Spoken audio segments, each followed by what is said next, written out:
আসসালামু আলাইকুম রহমতুল্লাহি ওবরকাতুহ। সম্মানিত দর্শক, একটা হাইপোথেটিক্যাল আলোচনা করি। ধরুন নির্বাচন হলো, চমৎকারভাবে নির্বাচন হলো এবং মানুষ দলমত নির্বিশেষে সবাই নির্বাচনের জন্য ভোট কেন্দ্রে হাজির হলো। এমনকি আওয়ামী লীগের যারা লোকজন আছেন তাদের মধ্যে একটা অনুশোচনা বোধ এলো যে আওয়ামী লীগের যে সকল নেতা আছেন তারা তো আসলে আমাদের উপর ছড়িয়ে ঘুরিয়েছেন, আমাদের মাথায় কাঁঠাল রেখে তারা ভেঙে ভেঙে খেয়েছেন এবং ১৫ বছর ধরে সাধারণ যারা নেতাকর্মী আছেন তাদেরকে ঠকিয়েছেন, দেশের টাকা লুট করেছেন।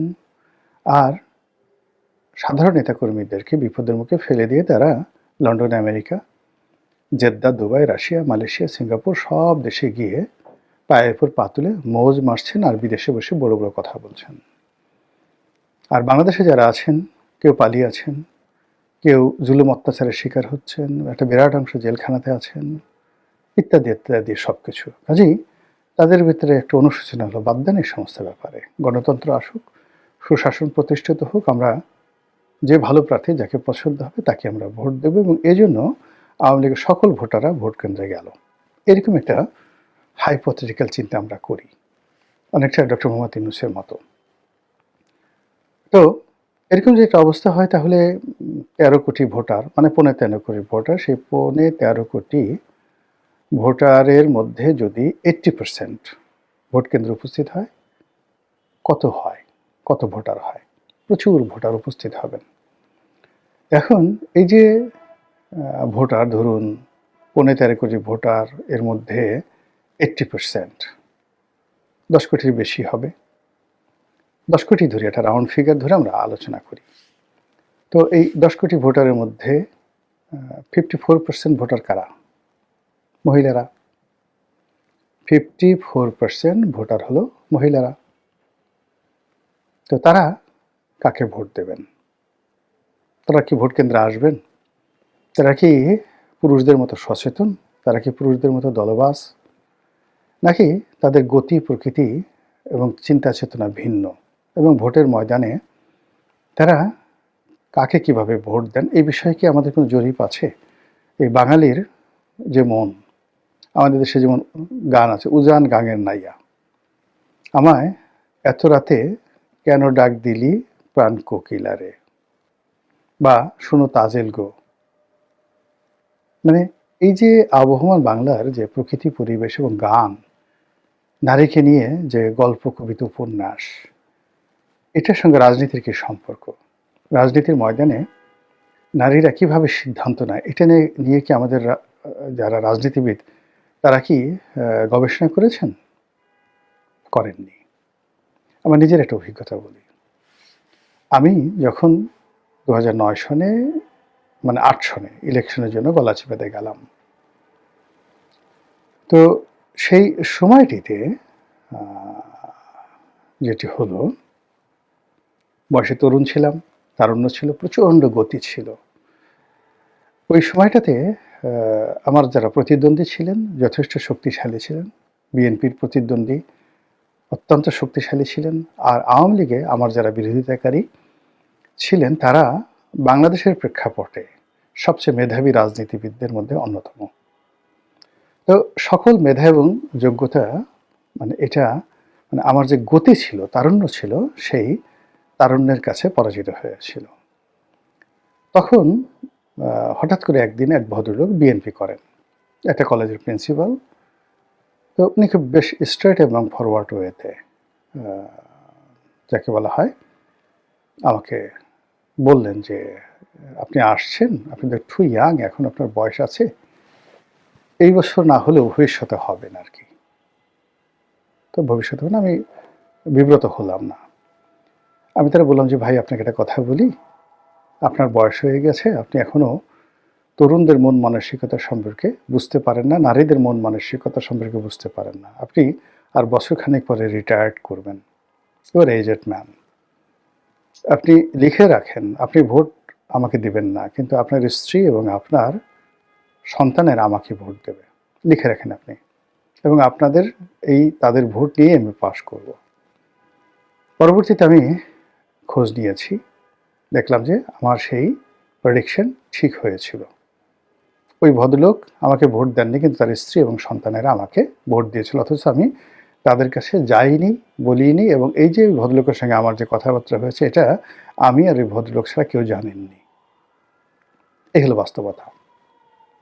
এটা আমি কেন এবং কিভাবে বলেছিলাম এভাবে যে সাবের হোসেন চৌধুরী যখন প্রথমবার সেই নির্বাচনে দাঁড়ালেন, তো আমি ওই এলাকাতে একদিন গেছি, উনি ওই এলাকাতে একটা বাসাতে গেছি। তো নিচতলাতে মানে একটা গলির মধ্যে সাবের হোসেন চৌধুরী নির্বাচনী প্রচারণার জন্য নামছেন। তো নামার পর সেই যে বিভিন্ন বাসার মহিলারা পাগলের মতো সাবের হোসেন চৌধুরী আসছে এই কথা শোনার সঙ্গে সঙ্গে মানে ব্যালকনিতে দৌড়, নিচে দৌড়, মানে তাকে এক পলক দেখার জন্য তার প্রতি যে আগ্রহ, সেটা আমি একেবারে ওই সময়টিতে মানে একটা বিস্ময় বিমূঢ় হয়ে গেছিলাম। হাউ ইট ইজ পসিবল, কেন? তো এই যে বাসায় আমি গেছিলাম, তাই সে বাসার মহিলারা অত সচেতন নন, কিংবা তারা সাবের হোসেন চৌধুরী কে, কোন দলের ইত্যাদি ইত্যাদি মানে তাদের জানারও কথা নয়। কিন্তু ওই সময়টাতে নির্বাচনের ময়দানে তাদের একটা ক্রেজ তৈরি হয়ে গিয়েছিল তাদের মধ্যে সাবের হোসেন চৌধুরী সম্পর্কে। সে ধনী, সে হ্যান্ডসাম, লেখাপড়া জানা, শিক্ষিত, সজ্জন ইত্যাদি নানা রকম ইতিবাচক কথাবার্তা। তো ওটা আমার মনের মধ্যে ছিল।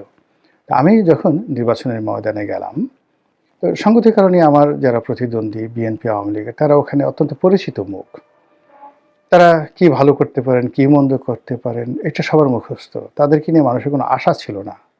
হতাশা ছিল, দুরাশা ছিল, রাগ ছিল, ক্রোধ ছিল। তো আমি যখন গেলাম তখন আমাকে নিয়ে তাদের একটা স্বপ্ন ছিল। এরপরে অনেকে আমার মধ্যে তাদের সন্তানের ছবি দেখতে পেরেছেন, ভাইয়ের ছবি দেখতে পেরেছেন, বন্ধুর ছবি দেখতে পেরেছেন। ফলে নির্বাচনের মাঠে একটা জোয়ার তৈরি হয়ে গেছিল, যেটা প্রার্থী হিসেবে আমি কিন্তু টের পেয়েছিলাম। এই গেল এক। ২ নম্বর হলো যে নারীরা ভীষণ রকম কৌতূহলী, এবং কৌতূহলী মানে অচেনা জায়গার ব্যাপারে তারা খুব দুর্বল থাকে।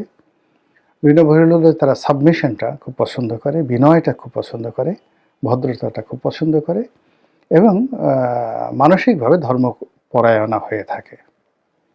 এগুলো মহিলাদের। আর নতুন যারা ভোটার আছে, একেবারে তরুণ যারা ভোটার আছে, তারা মানে যাকে বলা যেখানে তারুণ্য আছে, যেখানে স্বপ্ন আছে, যেখানে গল্প আছে, যেখানে ভবিষ্যৎ আছে, এই জিনিসগুলো তাদের কাছে উপস্থাপন করতে পারে। নাটক আছে, সিনেমা আছে, এই জিনিসগুলো যদি বর্ণনা করা যায় সুন্দর মতো, তাহলে তরুণরা আকৃষ্ট হয়ে যায়।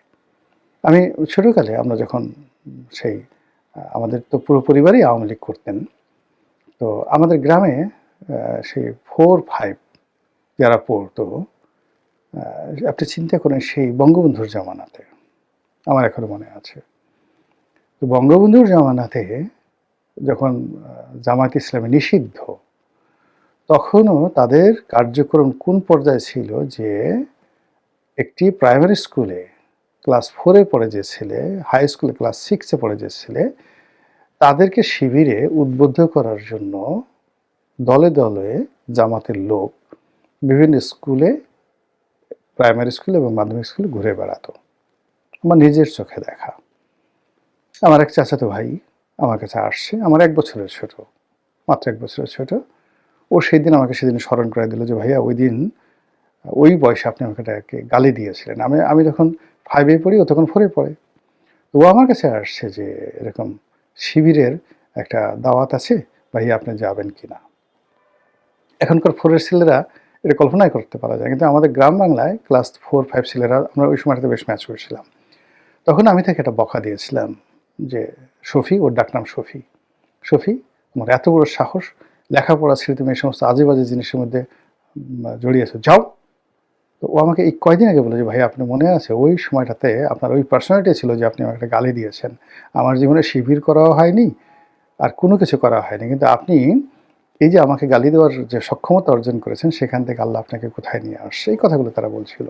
তো এটা বললাম যে জামাত শিবিরের যে কার্যক্রম, সেই কার্যক্রমটা তৃণমূল লেভেলে কিভাবে ঘটে, যাদের অভিজ্ঞতা নাই তারা সেই জিনিসটা বুঝতে পারবেন না। কিছুটা বুঝতে পেরেছেন মির্জা আব্বাস। মির্জা আব্বাস বুঝতে পারার কারণেই তিনি রীতিমতো বিক্ষুব্ধ হয়েছেন, সংক্ষুব্ধ হয়েছেন এবং মুখে যা আসে তাই কিন্তু তিনি বলে ফেলছেন জামাত সম্পর্কে। জামাতের মহিলারা যে এই মুহূর্তে প্রচার চালাচ্ছে, প্রোপাগান্ডা চালাচ্ছে। আমার নির্বাচনী এলাকায় গলাচিপার ঘটনা শুনান। গলাচিপাতে সেই ওখানে তো আমি যখন ছিলাম শিবির, জামাত এগুলোর নামগন্ধই ছিল না। আমার ধারণা ছিল ১,০০০-৫,০০০ লোক জামাত শিবির করে। কিন্তু ২০১৫ সনে এসে মানে ১৮ সনে আমি যখন বিএনপির নির্বাচন করতে গেলাম, তখন যেহেতু জামাত শিবিরের সঙ্গে ঐক্যবদ্ধ ছিল, জামাত শিবিরের লোকজন দেখলাম এবং ওদের কাছ থেকে জানলাম যে ওদের ১৫,০০০ একদম লিস্টেড ভোটার আছে। এটা ২০১৮ সনে। তো ২০১৮ সনে যদি ২০০৯ সনে ছিল ৫,০০০ ভোট, আর ২০১৮ সনে যদি ১৫,০০০ ভোট হয়ে থাকে, তাহলে এই সময়টাতে তাদের ভোট না হলে ৩০,০০০ হয়ে গেছে কম করে। এবং তারা এই ৩০,০০০ ভোট হলো তারা যেখানে বলবে সেখানে দিন দুপুরে সবার সময় তারা সেল মারবে। কিন্তু আমার নির্বাচনী এলাকাতে যে ৪.৫ লাখ ভোটার আছে, সেই ৪.৫ লাখ ভোটারের মধ্যে যদি ধরেন ২.৫ লাখ বা ২ লাখ নারী ভোটার আছে, এই ২ লাখ নারী ভোটারকে টার্গেট করার জন্য জামাতের নারী কর্মীরা প্রত্যেকটি মহিলার কাছে চলে গেছে।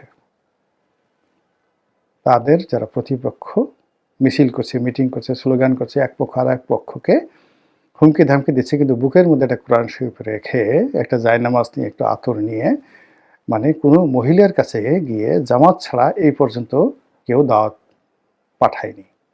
এভাবে ধরেন বাংলাদেশের যদি ৫.৫ কোটি মহিলা ভোটারদের কাছে জামাত ইতিমধ্যে তাদের দাওয়াত পৌঁছে দিয়ে থাকে, তার মধ্যে কতজন মানুষ কমিট করেছে, কতজন মানুষ বায়াত গ্রহণ করেছে, কতজন মানুষের মন নরম হয়েছে এটা আমরা জানি না। কিন্তু মহিলাদের একটা চরিত্র হলো তারা কথা দিলে কিন্তু কথা রাখে। মহিলারা ইন জেনারেল কথা দিলে কথা রাখে। তো সেক্ষেত্রে কত মানুষ জামাতকে ভোট দেওয়ার ব্যাপারে কথা দিয়েছে। ফলে ভোটের দিন যে ভোটারের উপস্থিতি, এবং সেখানে যদি মহিলা ভোটার উপস্থিতি খুব বেশি হয়, বিএনপির বাস, কোনো সন্দেহ নাই। এবং জামাতের যে কী হবে এটা বলা যায় না। খুব অল্প মানে সংখ্যক, মানে 5% বা 6% ভোটার নিয়ে, সীমিত সংখ্যক কর্মী নিয়ে তারা এই যে মহিলাদের দিয়ে এই ভোট বিপ্লব যদি ঘটিয়ে ফেলে, আমি তো আশ্চর্য হব না। সেকেন্ডে যে বললাম যে যারা নতুন ভোটার হয়েছে 18 থেকে 30 বছরের মধ্যে, তাদেরকে টার্গেট করে কিন্তু জামাত এবং শিবিরে যারা লোকজন আছে তারা কিন্তু কাজ করে যাচ্ছে, অনবরত কাজ করেছে দিন এবং রাতে। মিছিল নাই, মিটিং নাই, মারামারি নাই, কাটাকাটি নাই, দিন রাত 24 ঘন্টার মধ্যে 22-23 ঘন্টায় হয়তো তারা কাজ করে যাচ্ছে নিজের পকেটে পয়সা খরচ করে। বিএনপি অন্যান্য যারা লোকজন আছে টেরই পাচ্ছে না যে কী হচ্ছে। এজেন্ট নাই, মিছিল নাই, মিটিং নাই, লোক নাই, দৃশ্যমান নাই, কিন্তু এই দুটো গ্রুপকে অর্থাৎ নতুন ভোটার এবং মহিলাদেরকে টার্গেট করে জামাত যে চেষ্টা চালিয়ে যাচ্ছে, এবং তা যদি হাইপোথেটিক্যালি নির্বাচনের ময়দানে ভোটারের উপস্থিতি ঘটায়, সুন্দর একটি নির্বাচন হয়, নিরপেক্ষ নির্বাচন হয়, কোনো রকম গণ্ডগোল না হয়, আর যদি মানে সবাই ভোট দিতে সুযোগ পায়, তাহলে এই যে বললাম মহিলা ভোটার এবং নতুন ভোটারদেরকে দিয়ে জামাত যদি একচেটিয়া ব্যাটিং করে এবং ছক্কা মারে, কি করবেন আপনি বলেন?